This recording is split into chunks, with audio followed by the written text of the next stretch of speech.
Well, we are joined by Alex Karp. Welcome to the show. Thank you so Great much to see you. for taking the time. You guys want with or without hat? Whatever's comfortable for you. You can do hat. It's cold out here. Is it Keep your cold? hat on. It's I feel like cold. this is an average day for you. You're always out skiing. You're We cold. should have done it. Yeah, we need to get. We're close to getting skis. Look. We were supposed to do something physical. It's starting to stick. It's starting to stick. starting to Oh, I stick. like this. Now I feel like a newscaster. I There feel we important. go. Yeah. This is good. You're like 8 feet tall. People don't realize that. That's why he's not standing up because it would be like he's like Count It would be Dracula bad for all of us. It's like he's like 8 foot. Last time we talked to you, I think you were doing 4 minutes on the dead hang. What's it up to now? 5:05. 5:05. What about in the cold though? That's going to affect it, Sorry, right? we need to have a special minute for that. Yeah, okay. 5:05. For those of you who haven't done a dead hang, first of all, go do it. Why is it important? Well, there are very few things that are proxy indicators that are accurate for health. Yeah. It's like dead hang, farmer's walk, body weight, and VO2 are the three ones that count. Okay. I don't think anyone What really. about one rep match bench press? That's all I focus on. Okay, well, it's like I feel like as long as I have a really impressive bench press, I'll live a short but glorious life. Yeah, I don't Didn't know. they say something about that? Yeah, Who wants to live a long, glorious okay. life when you can live a glorious short life? Yeah, I think that's what they tell you before they give you a bad salary was and something like Machiavelli. that. It's like, I think it's like it's like my social life is so great I only have a bot but I enjoy it. Yes, kind of logic. No, Yes. but no, it's Dead hang is important. dead hang is crucial. Okay. And you really need to go work on it, especially anyone watching your podcast. Yes. Is likely to outperform. Yeah. You want to have some, you want to be able to do something with that outperformance. Yeah, like dead hang. Well, the dead hang may be a proxy indicator for other things you could do with your outperformance. Yes. But not everyone tolerance. not everyone is like 6'9", and like you may not need a dead hang, but the rest of us. Well, I can cheat because most of the pull-up bars, I just stand on the floor. Yeah, that's right. Yeah. And I can hold forever. Yeah, you can basically, forever. as long Yeah, as I can that's right. stand. That's right. But when you're not dead hanging, what should people be doing with the new coding agents? How important is it to learn to code? How important is it to look? There are two.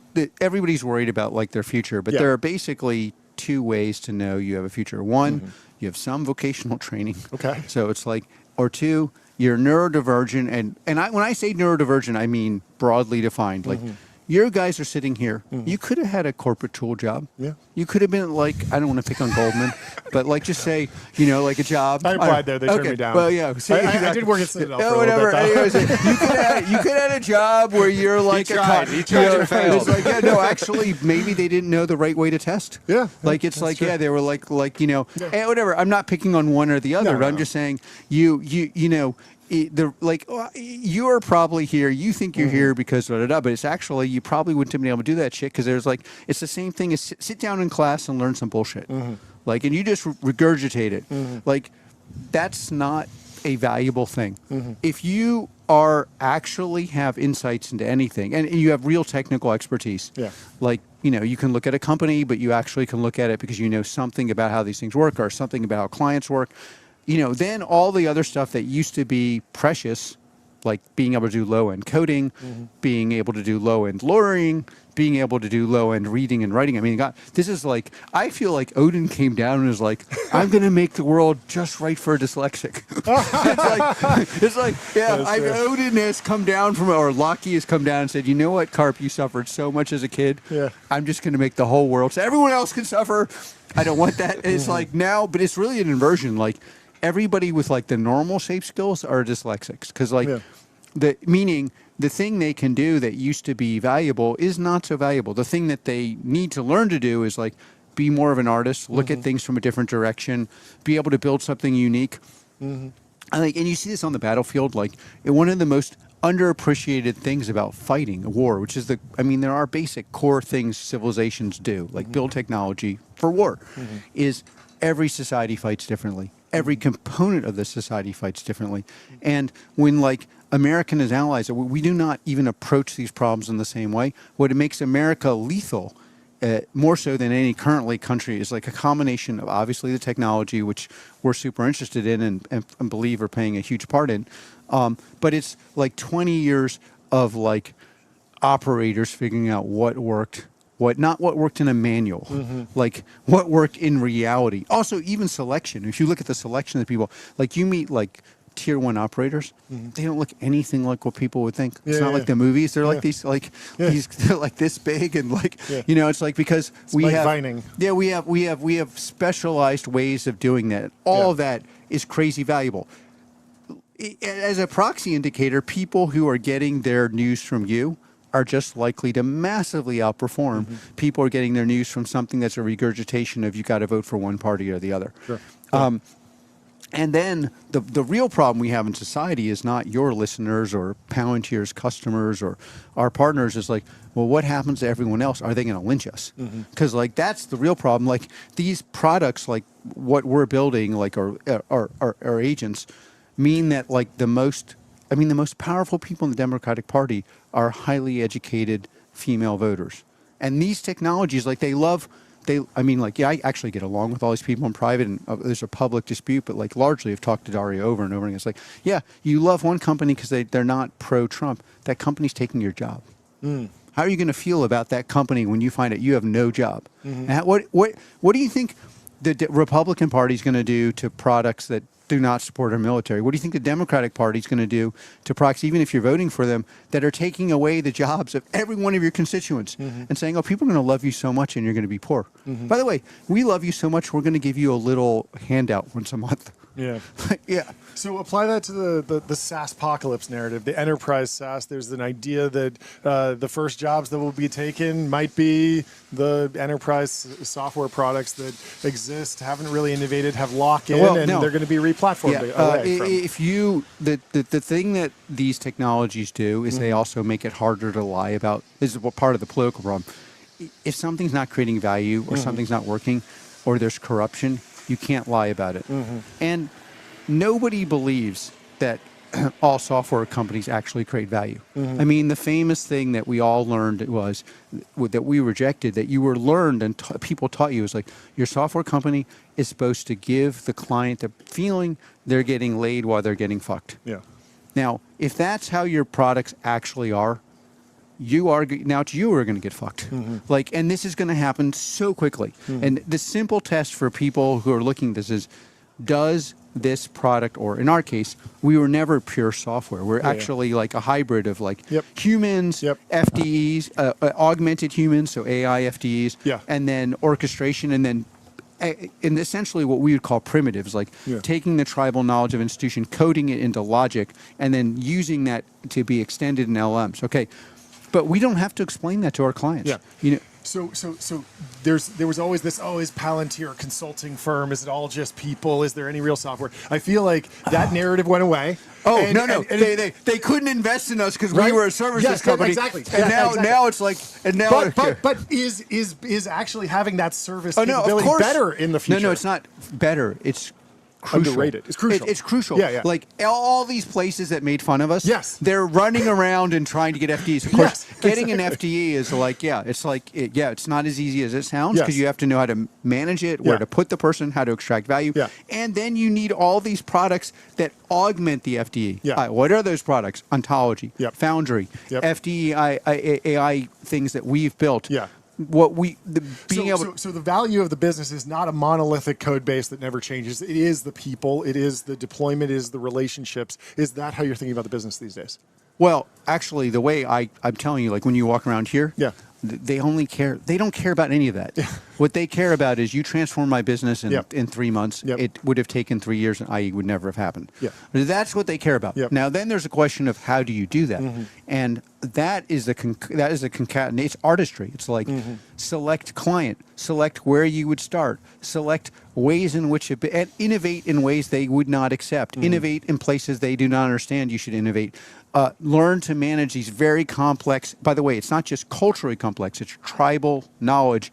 And much of that tribal knowledge is in rules that they have to apply because there are all sorts of rules about manufacturing, hospitals, war, rules that are applied that they're not saying they apply, laws, like all sorts of regulatory things on top of all that. All that has to happen very rapidly. So you would need, and like without going into details, like I'm in the middle of like every single one of these discussions, in almost every breakdown, it's like people do not understand how institutions work. They don't understand how the software would work. They don't know how the LLM would work. They don't have the product that would actually work in that environment. And they still, at the end of the day, are not saying, we're going to charge on value. Okay, how do institutions work? Why is it that we get these genius models that are 160 IQ, they can solve incredible math, and they're not just like everywhere all the time? What is slowing down adoption? I mean, the simple version is they're 160 against a test. Yeah.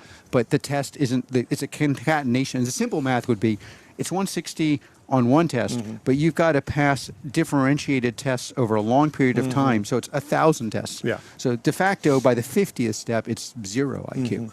But then there's also, yeah. I mean, it's like it's insane. Yeah, yeah. Like no. I love when I hear about all this is going to replace, and then I go to our yeah. clients, and they're like, "Could we have more?" We don't even have the capacity. It's like it's a surreal thing. Like, would you guys like to be FDs? Because we need some help. If you're in the audience, completely seriously, and you're aligned, broadly speaking, with America is a great country. You don't have to agree about anything else. And you're out there, and you're technical or just smart. Apply. We need you. Okay, like, America is a great country. Put aside Democrat, put aside Republican. Is democracy the correct formulation to decide the future of AI? Should the American people be voting to decide, or should that be handled by private companies? No, America. Well, it depends. Yeah, great. So, in the war-fighting context, the Department of War has to be the arbiter of what gets deployed. Now, but as a citizen, I vote for the Department of War, correct? Exactly, yeah. Okay. No, okay, but I'm just saying, so I want to split domestic and foreign, because like we in this country have God-given rights, literally given to us by a higher being. There's a right of free expression, which we're exercising all the time and is very important to us. There's a Second Amendment, which I exercise. I shoot very well. I would encourage you guys and other people to listening to avail yourself of the Second Amendment. Yes. It is there to protect ourselves in case the First Amendment fails. That's the reason it's there. There's a Fourth Amendment, which is essentially we have a right to privacy. Okay. We have those rights. Adversaries trying to kill us in Iran do not have those rights. Sure. And I've never believed in extending our rights to foreign countries that are adversarial to us. I don't even really believe, I don't like, in Germany, where I lived half my life, they don't have a First Amendment. They don't believe it. And by the way, they've never believed in a First Amendment. They have other rights. That's great. I'm not going to dispute that, but I want our rights here. In this country, if you're going to tell the American people you're building what is clearly a dangerous technology, it's dangerous because it will likely take your job, especially if you're white collar. So if you're voting, you're a highly educated person. Have you flipped on that in the last 6 months or so? Because I think the last time we talked, your general mindset was high agency, highly productive people will be able to continue to leverage the tools to deliver value within organizations. I think if you're neurodivergent and high agency and you're highly educated, that's great. But if you're not neurodivergent and you're like lawyer 14506, that's a problem. Okay, but let me get to this, and they're linked, but it's okay. On domestic stuff, we have rights that are not subject to majority rule. The majority can vote against us having Fourth Amendment rights. I want that litigated at the Supreme Court because we are not. Our Constitution is not about majority. It's actually about the rights of the minority, and it's our right. I bet you the three of us have opinions that are very much in the minority. Sure. That we want to be able to say, at least in the privacy of our own home, right? And so that there are real issues. I'm super sympathetic with restrictions around the use of these products in a domestic context, even though it's funny. People out there, every conspiracy theorist thinks it's insane. I'm the only one. Conspiracy theorists, you may hate this, but there's one person protecting your right to be a conspiracy theorist that actually has a seat at the table, and that person is me.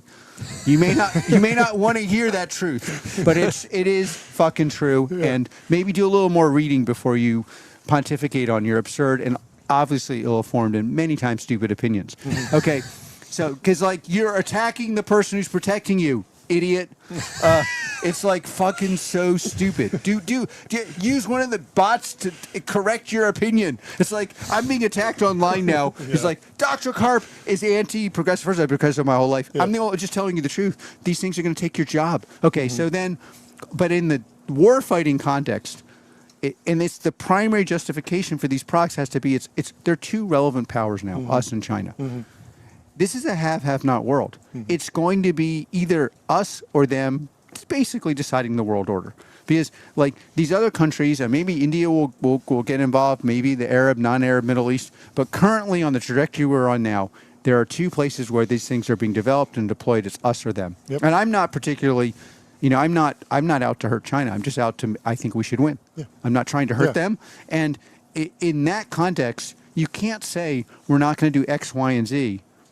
I mean, I give you examples, but like there are data sets that are publicly available in the U.S. market that I don't think should be used against you and me in a law enforcement context more than with the help of, say, AI agents and ontology. Yeah. But if you don't use it on the battlefield, obviously Iran's going to use them. You don't think they can go online and buy those products? Yeah. And by the way, without going into somewhat classified data, those things are, in combination with other things, lethal. Like a lot of people who want to hurt America on the battlefield end up dead because of our ability to aggregate and then figure out what's going on in the battlefield before they can figure out what we're doing. And so like I'm very much in favor of it for moral reasons, but I'm also in favor of it. Like I don't know how else you explain this to the American people. We're going to take your job. We're going to take away, you're going to eviscerate your ability to have money and power, but that we're not going to defend you on the battlefield. It just seems like, yeah, well, they're going to, what's actually going to happen? That nobody believes me in tech, but there's going to be a movement in this country that gets very strong very quickly to nationalize these things. First, it's going to be take away all our money. The billionaires are evil. You may not have heard that. Yes. Super evil. Yes. And if you take away their money, it'll help poor people. Yes. That's really important to understand. Yep. Making rich people miserable is the only way to help poor people. Yeah. That's obviously true. Yes. So once you've learned that, the next thing you're going to learn is we have to nationalize it. They're gonna quote you on that. Yeah. Well, it's like they've quoted you on. Well, so I mean, it sounds like you're closer to Dario on potentially 50% of early stage white collar job loss. Like you're aware that there's a risk, at least everyone's some probability. Aware of it. You're aware of it. Well, what do you see as the solution? Well, first we just have to. The obvious thing is, okay, we can't have any migration here. Like, how are we going to create more jobs? Like, it's like you have to. What the problem, in fairness, not that people want to be in the business of being fair to policy leaders, but that we are dealing with technologies that will determine the policy decisions. So you can't just pretend they're not happening. Like, step one is like, it's going to be hard but possible to make this society work, given that transforming it requires these technologies. Like I really like the people who are here. They're not here because they like me. Like maybe they're here for my jokes, high quality in some cases. But it's like a long trip, and we're here. And I'm the only one who likes this weather. It's great weather. I brought it for you. It's but they're here because they've seen their business being transformed, and this is happening in America more than it. So we have to win those battles, but the costs are going to be very high, and so you have to work back from the costs are going to be very high. We can't put oil on the fire. It's like well, getting jobs for all Americans is going to be hard, and people maybe who become Americans, but. It's like you have to have different policies around migration. You have to have different policies around how we train people. Like currently, if you're a young kid in high school and you're neurodivergent, they're literally chaining you into your chair and feeding you medication so you can have skills that are not valuable. Yeah. Like it's like, and then we'll probably over time have to have like a discussion of like, if you go into this career, you're not going to have a job. Like a really honest discussion about that. These are the places where you will likely have a job. And help me. It seems like we, as a country, will probably head down a more European path where it becomes very, very difficult or near impossible to let people go. Do you think that's correct? You mean in Germany? In Germany, it's much harder to lay someone off. And that does impact. I mean, that does impact the growth of companies. But I think many Germans would argue that's probably... Germany's... I'll answer your question. Germany's an interesting place. I did this thing in German where I basically told the truth, which you're not allowed to do in Germany. It's like, it's kind of a really bad situation, and the economy sucks. The migration thing's a complete disaster, and the energy situation is like compounds everything. And I got thousands of people literally saying, "Thank God someone told the truth." And there are a lot of people like you guys, young people, building things that feel hampered and are correct to feel hampered. I think the American version, if we're not careful, is not going to be the German version. I think it's going to be hang the rich. I think it's going to be not protect everybody else. It's going to be like, oh, look, this is too dangerous, and we're going to hang the rich, but not really help the poor. And in fairness to the German version, like, you know, German, like, health insurance, all that stuff, it works. Yeah. Like, I was poor in Germany for like a decade, and like I had the best life on the planet. Like, it was like being poor in Germany is like being better than being rich here on some days. So basically, policies that lift the floor, re-education, training. Well, so if you want to do what we could do here, the things we could adopt from Germany are, Germany has 3 high schools. 2 are vocational. Sure. 1 is academic. It's better education. Better programmatic, vocational. Vocational, it also has a weird vibe here. Like, vocational training in Germany is very technical. Like the people building the cars at BMW or even in the French version Airbus, like very complicated jobs. They didn't go to college. Sure. They went to a very, very high-end high school. And they come out without any debt. And that stuff is really valuable. So if you want to, you have to completely transform our educational system and go very young into like training people to do things. You also need to change our testing system. Like, different forms of intelligence. All of our tests are built around things that were valuable in the Industrial Revolution. Sure. It's like you want to pull out all the dyslexics, all the neurodivergents, everybody who can't sit or needs to build or wants to build have to go into a separate slot of like, we should have gotten you before you got turned down at Coleman and like said, this is like, that's a waste of your time. You could be building something important. And what else would be a part of the good outcome? Well, reskilling. The most important part of a good outcome is we show our adversaries you can't fuck with us, and we're the best. We have the best military in the world. I believe we're doing that right now. On the good outcome side, we go around, and then on the commercial side, we go to all these high infrastructure, hospitals, manufacturing, all these things, complicated infrastructure, and we AI enhanced all of them so the products are legitimately the best in the world, and we rebuild manufacturing in this country. Like, a big problem for us, including on the battlefield, is our manufacturing just is not up to where we have to be. And that, by the way, requires reskilling, scaling humans, and we're doing this all over the place. I mean, the guy writing a lot of the scripts for the target, these people, they're like high school, college grads. The people building batteries and all these things using our products, these are high school, college grads. There's a lot of opportunity there. But, one of the things I told the Germans, and I would say to us, is I was like, in Germany, you have to call it a crisis. We do need, like, this is a crisis moment. America tomorrow is not going to look like it looked at all, or we're going to have radicalism on right or left. The problem, the danger is if we don't do these reforms, you are going to get the pitchforks, because then the only solution people are going to have is, let's go after the unlikable rich people in tech, especially AI tech.